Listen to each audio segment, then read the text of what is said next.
Hare Krishna. So we'll recite a short prayer.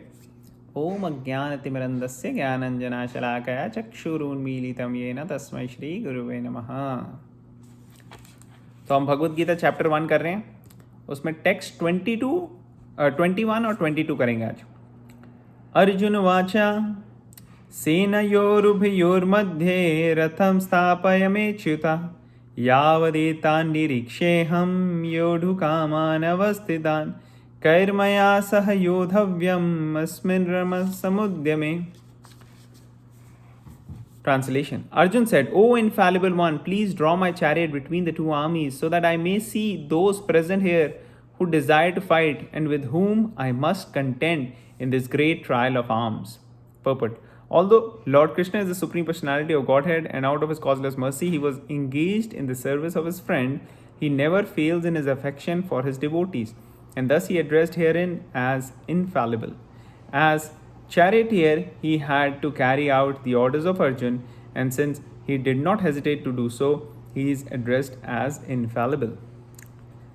तो यहाँ पे क्या अर्जुन ने वर्ड यूज़ किया है कृष्णा को एड्रेस करने के लिए? देखो, कृष्णा के कई सारे नाम हैं और जो भी कृष्णा के नाम होते हैं दे आर एडजेक्टिव्स, उनकी कार्य के हिसाब से. तो यहाँ पे एक नाम है, यहाँ पे क्या नाम है? अच्युता. च्युता means one who falls down. Achyuta means जो गिरता नहीं है, जो फॉल डाउन नहीं होता. तो यहाँ पे अर्जुन ने उनको क्या बोला है? इनफैलिबल वन. क्यों बोला इनफैलिबल? क्योंकि अर्जुन यहाँ पे उन्हें रिक्वेस्ट कर रहे हैं. वो चैरिटियर है, ड्राइवर है. अब ड्राइवर को बोलो कि हाँ भाई आगे से लेफ्ट ले ले, आगे से राइट ले ले, तो वो ठीक है, चलता है. लेकिन Krishna himself has become driver. तो आप कृष्णा को बोलोगे, आप सोच समझ के बोलना चाहिए ना. और कृष्णा वैसे ही उसका डियर फ्रेंड है अर्जुन का. तो यहाँ पे एक पॉइंट आता है कि सारथी बनना, कृष्णा जो सारथी बनने के लिए तैयार हो गए अपने डिवोटी के, ये कितनी बड़ी बात है. ड्राइवर बनने के लिए. और सारथी जो होता है, युद्ध में इतना शोर हो रहा होता है कि सारथी के साथ अगर कम्युनिकेट करना है ना, वॉरियर को बताना है उसको कि राइट जाना है, लेफ्ट जाना है, तो कई बार बोल के नहीं बताते, वो लात मार के बताते हैं. राइट साइड में अगर लात पड़ेगी तो राइट ले लो भाई थोड़ा, लेफ्ट साइड में अगर लात पड़ेगी तो लेफ्ट ले लो थोड़ा, ऐसे करके. तो राइट और लेफ्ट ये डिपेंड करता है किस तरह पे लात पड़ रही है, या सीधा जाना है तो सीधा. तो ऐसे अलग अलग उनके साइंस होते हैं इंडिकेट करने के लिए कि कैसे, क्योंकि इतना शोर, इतनी युद्ध होती है, उसमें बोलने का सुनाई नहीं देता. तो सोचो कि कृष्णा अपने खुद के डिवोटी की लात खाने के लिए भी ईगर है. That is Krishna. Krishna is not ordinary, is very very special. लेकिन सारथी अगर आप देखो तो इतना ज़्यादा रिस्पेक्टेबल चीज़ नहीं है सारथी बनना, लेकिन फिर भी कृष्णा बनते हैं. इनफैक्ट अगर आप शुरू में देखो, जब दुर्योधन को कर्ण ने बोला, कर्ण ने कहा देखो अर्जुन के पास तो कृष्णा है सारथी, मेरे को भी कोई बढ़िया सारथी चाहिए. तो उसने कहा कि ये जो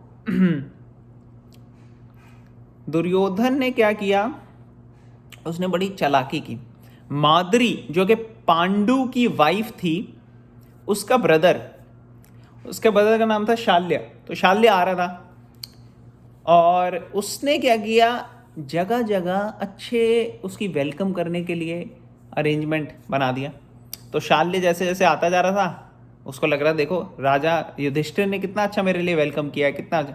उन्होंने कहा देखो भाई, जिसने भी इतना अच्छा अरेंजमेंट किया ना वेलकम करने के लिए, मैं उसके लिए लड़ाई करूंगा और पूरी तरह से अपनी ज़िंदगी लगा दूंगा उस पर. तो कहाँ है राजा, उनको बुलाओ. तो उन्होंने कहा जी राजा अभी आएंगे, लेकिन वो आपको ये मैसेज पहुंचा रहे थे. उन्होंने कहा अच्छा कहाँ से लाए हो आप? जी मैं ये मैसेज लाया हूँ दुर्योधन से. उन्होंने कहा दुर्योधन, ये तो युधिष्ठिर ने नहीं किया. कहते नहीं, ये तो दुर्योधन ने किया. तो उसने कहा ले, मैंने तो वचन दे दिया कि मैं उसके तरफ से करूँगा. तो इस तरीके से ट्रैप किया दुर्योधन ने पहले उसको इंडिकेट ऐसे किया कि ये शायद युधिष्ठिर का ही कैंप है.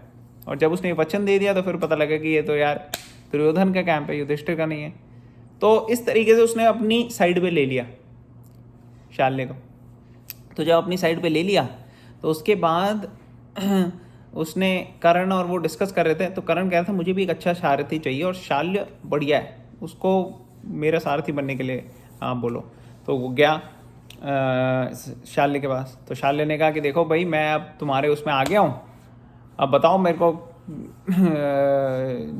क्या प्लान है, क्या स्ट्रैटेजी है फाइट करने की। उन्होंने कहा फाइट करने की स्ट्रैटेजी तो सब ठीक है, वो तो हम डिस्कस कर लेंगे, लेकिन एक आपसे रिक्वेस्ट है। उन्होंने कहा क्या रिक्वेस्ट है? उसने कहा कि मैं आपको चाहता हूँ कि आप कर्ण का सारथी बनो। तो शाल ने कहा क्या, कर्ण का सारथी? तुम्हें मेरे ऊपर डाउट है? अरे अभी मैं सबको हरा देता हूँ वहां पे, अगर तुम ये सोच रहे हो तो। तुम सोच रहे हो मेरे पास शक्ति नहीं है क्या? गुस्सा हो गया वो। दुर्योधन भी बड़ा चालू था, उसने क्या कहा, उन्होंने कहा नहीं नहीं नहीं, ये बात नहीं है, आप तो बड़े शक्तिशाली हो, मुझे पता है। लेकिन अगर आप देखो, दोनों साइड में सबसे ज्यादा शक्तिशाली कौन है? कृष्णा। और कृष्णा जो है वो अर्जुन के सारथी बन रहे हैं, और हमारी साइड में एक कर्ण है। हम चाहते हैं कि जो कृष्णा की पोजीशन है हमारी साइड में, वो और किसको दे सकते हैं? हम सिर्फ आपको दे सकते हैं, कृष्णा की पोजीशन। तो ऐसे करके उसने फ्लैटर किया कि हम तो आपको हाईएस्ट पोजीशन दे रहे हैं, जो कृष्णा की वहां है वो हम आपको यहाँ दे रहे हैं। तो दुर्योधन इतना क्लेवर था कि वो अपनी मैनिपुलेट करके यूज कर लेता चीजें। तो उन्होंने कहा कि इसलिए आप कर्ण के उसमें रहोगे तो बढ़िया रहेगा, अदरवाइज कोई कृष्णा का मुकाबला कर नहीं सकता, सिर्फ आप ही कर सकते। तो इस तरह से उसने उसको कन्विंस किया। Otherwise chariot driver is a very is like a driver.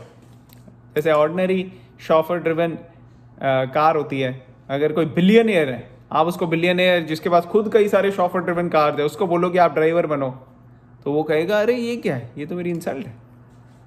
तो समथिंग लाइक दैट। तो यहाँ पे इसलिए इनफैलिबल वर्ड यूज किया है कि even though Krishna accepted this position, वो सारथी बने, तब भी इसका मतलब ये नहीं है कि वो अपनी हाईएस्ट पोजीशन से नीचे हो जाते हैं या उनकी कोई तौहीन हो जाती है, इंसल्ट होती है, ऐसा नहीं हो सकता। Although he had accepted the position of a charioteer for his devotee, his supreme position was not challenged. In all circumstances, he is the supreme personality of Godhead, Rishikesha, the Lord of the total senses. The relationship between the Lord and his servitor is very sweet and transcendental. The servitor is always ready to render service to the Lord, and similarly, the Lord is always seeking an opportunity to render some service to the devotee. He takes great pleasure in his pure devotees assuming the advantageous position of ordering him than he does in being the giver of the orders. तो भगवान को ये ज्यादा प्रिय होता है कि उनका डिवोटी उनको ऑर्डर दे। जैसे मदर यशोदा कहती है अरे चलो आज तुम्हारे को बाहर नहीं जाना, तुमने बहुत माखन चुराया। तो कृष्णा को उसमें ज्यादा आनंद आता है। जो ऋषि मुनि यज्ञ कर रहे होते हैं वो कृष्णा को इतना प्लीज नहीं कर सकते जितनी मदर यशोदा की डांट खुश करती है भगवान को। तो ये है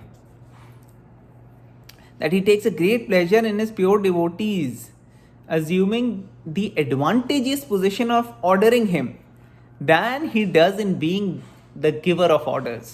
उनको आदेश देने में मजा नहीं आता अपने भक्तों को, मगर उनके भक्त उनको फोर्सली एक प्यार से आदेश दें, वो उनको अच्छा लगता है। Since he is master, everyone is under his orders and no one is above him to order him. But when he finds that a pure devotee is ordering him, he obtains transcendental pleasure, although he is in the infallible master in all circumstances. तो इसके लिए pure devotee होना बहुत ज़रूरी है। अगर हम pure devotee नहीं है तो हम क्या ऑर्डर करेंगे? हम कहेंगे भगवान हमारे लिए ये लिस्ट है हमारी ऑर्डर की कि अच्छी इनकम आ जाए, हमारी लॉटरी लग जाए, हमारा बैंक बैलेंस बढ़ जाए, हमारा अच्छा हस्बैंड दे दो, अच्छी वाइफ दे दो, अच्छे बच्चे दे दो, सबका सही रहे। तो ये हमारी लिस्ट होती है, भगवान से कनेक्शन नहीं होता। और प्योर डिवोटी का क्या कनेक्शन होता है? जैसे मदर यशोदा वो यही सोच रही थी अरे अगर कृष्णा का मैं ध्यान नहीं रखूंगी तो इसको खाना नहीं मिलेगा, तो ये कमजोर हो जाएगा, वीक हो जाएगा, बीमार पड़ जाएगा, मर जाएगा। तो ये प्रेम की भावना है कि वो भगवान के लिए चिंता करना, ये है प्योर डिवोटी की भावना। तो भावना में बड़ा फर्क है। जो प्योर डिवोटी होता है वो भगवान के पास जाता है, कोई चीज़ चाहिए हो या नहीं चाहिए हो, वो प्रायोरिटी नहीं है। और कंडीशन सोल्स हमारे जैसे जो ऑर्डिनरी लोग होते हैं वो जाते ही भगवान से मांगने हैं, बस वहीं पे बंद हो जाती है बात। तो ये रिलेशनशिप सिर्फ मांगने तक नहीं रहना चाहिए, it has to go beyond. और एक लेवल ऐसा आना चाहिए जब हमें भगवान से इच्छा मांगने की होनी नहीं चाहिए, देने की इच्छा होनी चाहिए, that is highest. As a pure devotee of the Lord, Arjun had no desire to fight with his cousins and brothers, but he was forced to come onto the battlefield by the obstinacy of Duryodhan, who was never agreeable to any peaceful negotiations. Therefore, he was very anxious to see who the leading persons present on the battlefield were. Although there was no question of the peacemaking endeavor on the battlefield, he wanted to see them again and to see how much they were bent upon demanding an unwanted war. तो यहाँ पे अर्जुन कह रहा है कि please draw my chariot, मेरे रथ को लेके जाओ दोनों सेनाओं के बीच में, और मुझे देखने दो कौन कौन आया है वहां पे जो कि खुश करना चाहते हैं लड़के दुर्योधन को। तो अब उनको पता तो था कि कौन कौन आया है, पहले से स्ट्रैटेजी बनी हुई थी किसने किसके साथ फाइट करना है, किसको कैसे कंट्रोल करना है। तो ये क्या हुआ, अचानक अचानक भगवान की योग माया पोटेंसी का प्रभाव पड़ा और अर्जुन देखना चाहते थे, एनालाइज करना चाहते थे कि ये इतने लोगों को हम मारेंगे, इतनी युद्ध होगा, ये कैसे कैसे जस्टिफाइबल है, और कौन है ऐसे लोग जो वहाँ पे आए हैं इस मतलब इतनी गलत चीज़ को इंकरेज करने। क्योंकि अर्जुन ने, कृष्णा ने, इन लोगों ने सब ने पूरी कोशिश कर ली थी कि लड़ाई ना हो। कृष्णा खुद मैसेंजर बन के गए थे और ये तक बोल दिया था कि सर मुझे 5 गांव दे दो 5 पांडव के लिए और कुछ भी मत दो। उनका काम है एडमिनिस्ट्रेशन, प्रोटेक्शन, वो एक एडमिनिस्ट्रेट करेंगे छोटी सी जगह को, 5 गांवों को उसी में खत्म कर दो। दुर्योधन जो था, इतना एनवी था उसके अंदर, इतना जलन और इतना गंदी भावना थी कि वो कहते हैं मैं 5 गांव तो दूर की बात है, एक सुई के नोक के बराबर भी जगह मैं दे नहीं सकता पांडवों को। तो अब सुई के बराबर नोक देने की जगह नहीं, तो फिर द फाइट इज इनएविटेबल, युद्ध होके रहेगा। तो अब हम आके पढ़ेंगे हमारे नेक्स्ट सेशन में। Thank you very much. Hare Krishna.